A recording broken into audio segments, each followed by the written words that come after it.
Perkenalkan, nama saya Lucy dari kelas 2 MNMG, merupakan mahasiswi Universitas Internasional Batam. Pada kesempatan hari ini, saya ingin menjelaskan sedikit tentang investasi apa sih yang cocok untuk para kaum milenial saat ini. Nah, menurut saya pribadi, investasi yang cocok untuk kaum milenial saat ini yaitu reksadana. Kenapa reksadana? Karena reksadana merupakan salah satu alternatif investasi bagi masyarakat pemodal, khususnya pemodal kecil dan pemodal yang tidak memiliki banyak waktu dan keahlian untuk menghitung risiko atau investasi mereka. Nah, reksadana merupakan wadah yang dihimpun dana dari masyarakat pemodal yang selanjutnya diinvestasikan dalam portofolio, kemudian dikelola oleh manajer investasi.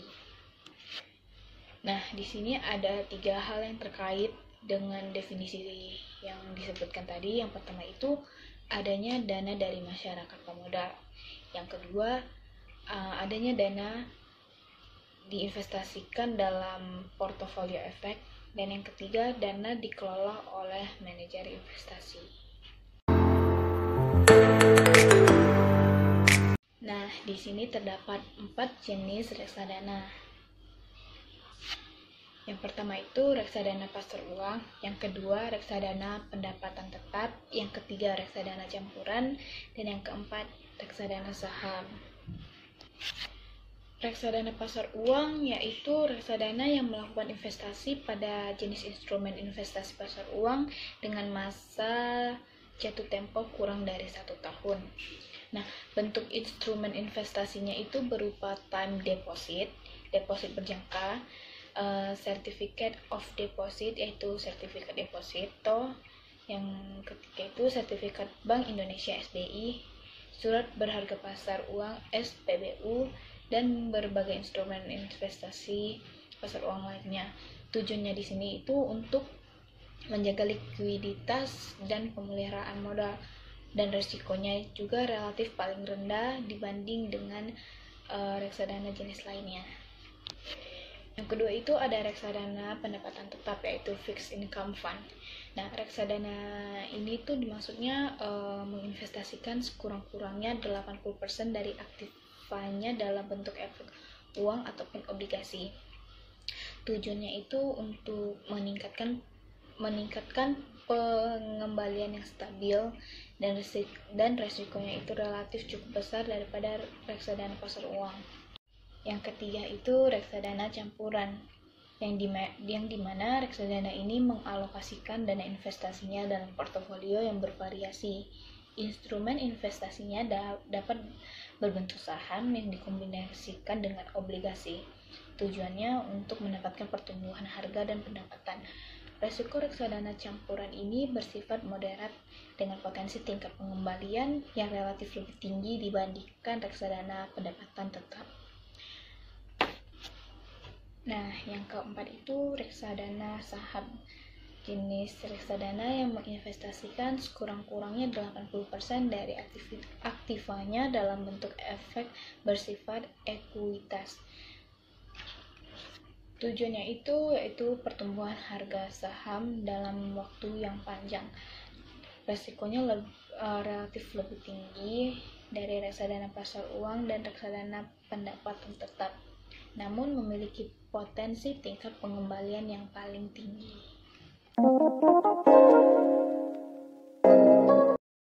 Apa sih keuntungan jika kita berinvestasi di reksadana? Nah, di reksadana ini kita akan mendatangkan berbagai peluang keuntungan. Investor reksadana dapat melakukan diverifikasi investasi tanpa harus memiliki modal yang besar. Sebagai contoh, misalkan investor dengan dana terbatas dapat memiliki portofolio obligasi yang tidak mungkin bisa dimiliki jika investor tersebut tidak mempunyai dana yang besar. Di marketplace Bareksa, sejumlah produk reksadana bisa dibeli dengan modal hanya 100.000. Bahkan ada produk yang minimum pembeliannya 50.000 saja. Melalui reksadana ini akan terkumpul dana dalam jumlah besar sehingga manajer investasi dapat melakukan diverifikasi pada produk investasi di pasar modal atau pasar uang. Nah, dengan kata lain, investasi ini dilakukan pada berbagai produk investasi seperti saham, obligasi, deposito sesuai dengan kebijakan dari masing-masing reksadana yang dikelola.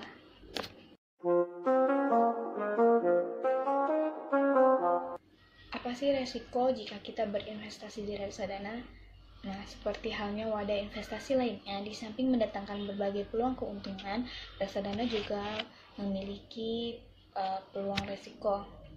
Contohnya itu, resiko berkurangnya nilai unit penyertaan. Resiko yang dipengaruhi oleh turunnya harga dari efek saham, obligasi, atau surat berharga lainnya yang masuk dalam portofolio reksadana. Ini dapat diminimalisir oleh manajer investasi selaku pengelolanya dengan prinsip